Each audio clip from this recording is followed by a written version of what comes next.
और देखिए थोड़ी देर में नाम का औपचारिक ऐलान होने जा रहा है। बीजेपी दफ्तर से तस्वीरें आनी शुरू हो गई हैं। रुचि कुमार मेरी सहयोगी इस वक्त हमारे साथ जुड़ गई हैं। पहले उनसे अपडेट ले लेते हैं। रुचि बताइए क्या अपडेट है, कितनी और देरी है, अभी कितनी देर में उनके नाम का ऐलान होगा?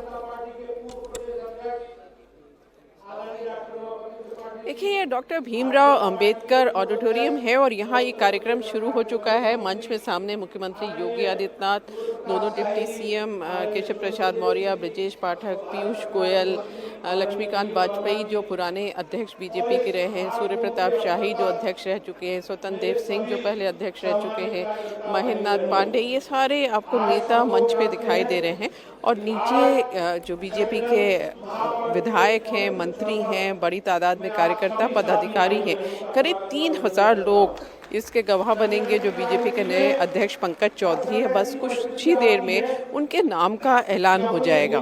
तो हॉल ठसाठस भरा हुआ है, बाहर भी बहुत भीड़ है क्योंकि जो यूपी प्रदेश अध्यक्ष है उनका इंतज़ार करीब 1 साल से किया जा रहा था। जनवरी से ये हो रहा था कि प्रदेश को नया अध्यक्ष मिल सकता है।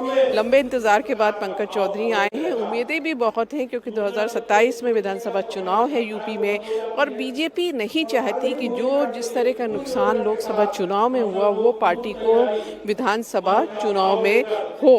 तो लगातार तीसरी बार सरकार बने इसकी पूरी कोशिश है। तो इसी के तहत कुर्मी को चुना गया है क्योंकि जैसा आपने भी बताया कि कुर्मी जो ओबीसीज हैं, गैर यादव ओबीसी को अध्यक्ष बनाना चाहती थी और कुर्मियों की तादाद यादव के बाद सबसे ज्यादा है। तो कोशिश पार्टी की यही है कि पंकज चौधरी के जरिए जो नाराज कुर्मी वोटर है उनको वापस पार्टी की तरफ लाया जाए। ठीक है, लोकसभा चुनावों में जो डैमेज हुआ था उस डैमेज को कंट्रोल करने की कोशिश है। कुर्मी चेहरे को एक बार फिर से कमान सौंपी जा रही है। 2022 के विधानसभा चुनावों में भी कुर्मी फेस के तौर पर हमने देखा था जब स्वतंत्र देव सिंह कमान संभाल रहे थे और अब एक बार फिर से हमें पंकज चौधरी का नाम इस वक्त दिखाई पड़ रहा है। अब सवाल यही है संगीत रागी जी कि पंकज चौधरी में ऐसा क्या है या पंकज चौधरी को ही क्यों चुना जा रहा है अध्यक्ष पद के लिए? देखिए, एक केरला पर भी मैं टिप्पणी करना बहुत जरूरी समझता हूँ। केरला की विजय जो है वो बहुत इम्पॉर्टेंट विजय है। मैं इसे बहुत महत्वपूर्ण मानता हूँ जिसका जिक्र समीर जी ने किया और मुझे लगता है ये केरला के अंदर आने वाले विधानसभा में भारतीय जनता पार्टी की एक नई तस्वीर होगी। और उसका कारण है कि वाकई जो संघ का जमीन का जो कार्य है वो सबसे ज्यादा केरला के अंदर है। सबसे ज्यादा प्रचारक वहीं पर मारे गए हैं, आहूत हुए। सबसे ज्यादा जिसको कहते हैं ना, लेफ्ट से भी उनको मारा, इस्लामिस्टों ने भी मारा। और मजेदार बात है कि इस बार की जीत में क्रिश्चियन बहुल क्षेत्र और मुस्लिम बहुल क्षेत्र, उन दोनों जगहों पर भी भारतीय जनता पार्टी ने जीत दर्ज की है। यह ज्यादा महत्वपूर्ण है। पहले भी एक देखा जा रहा था कि क्रिश्चियन एरिया में भारतीय जनता पार्टी की स्वीकार्यता बढ़ी है और मुझे लगता है कि यह गठजोड़ यदि वाकई आने वाले दिनों में कहीं बढ़ता है तो भारतीय जनता पार्टी के लिए एक नई तस्वीर होगी आने वाले विधानसभा चुनाव में। अब रह गई बात अध्यक्ष के उत्तर प्रदेश में, तो देखिए मैं तो कल से ये बात कह रहा हूं कि संगठन नेता बड़ा खड़ा करता है। बड़े नेता को आप जिम्मेदारी दी जाती हो, ऐसा मुझे भारतीय जनता पार्टी में तो नहीं दिखता है। उत्तर प्रदेश के मुख्यमंत्री योगी आदित्यनाथ जी गोरखपुर और वो वाला उत्तरा जिसे कहते हैं ना पूर्वांचल क्षेत्र, वहां के नेता थे। आज आप देखिए तो आप राष्ट्रीय फलक के नेता के तौर पर आज के दिन में खड़े हो गए हैं। मिन मुख्यमंत्रियों को आपने राजस्थान में देखा, उनको किसी ने सुना था नाम? पहले सुना था, मोहन यादव को सुना था, किसी और को सुना था? इनकी भी वही स्थिति है।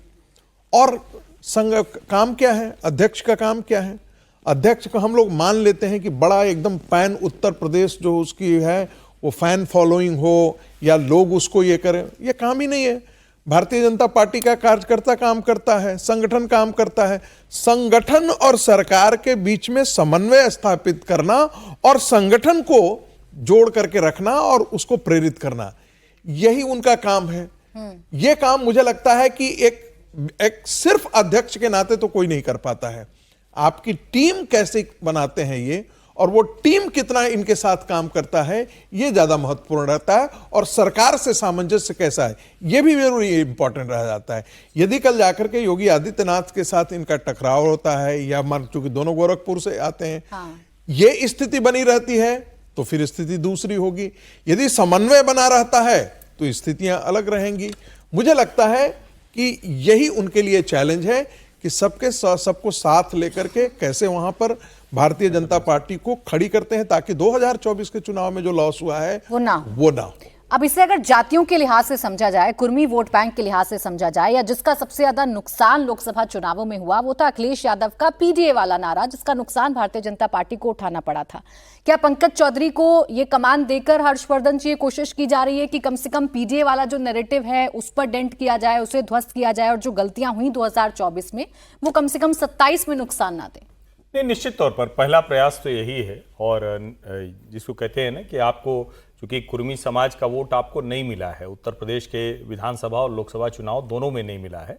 और 22 के विधानसभा चुनाव के समय तो मुझे ध्यान में आ रहा है कि उस समय स्वतंत्र देव सिंह थे, वो भी कुर्मी ही है, वो स्वयं अध्यक्ष थे, फिर भी वोट नहीं दिला पाए, सीटें घट गई। तो ऐसा नहीं है कि कोई कुर्मी आप कर देंगे या किसी भी जाति का ऐसे कर देंगे ऐसे वोट आता नहीं आता।